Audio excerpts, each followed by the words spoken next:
Byron conferisce il premio della giuria Alessandro Quasimodo al saggio di Simona Balestrelli e Alessandra Antonelli dal titolo La gabbia.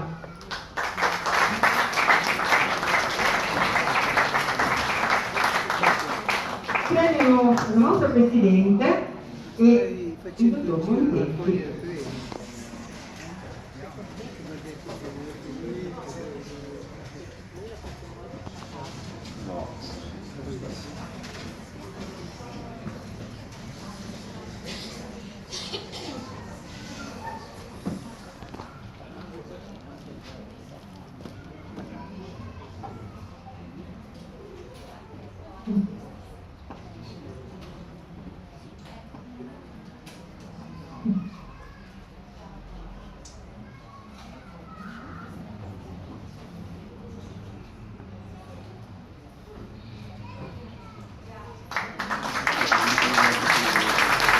Grazie.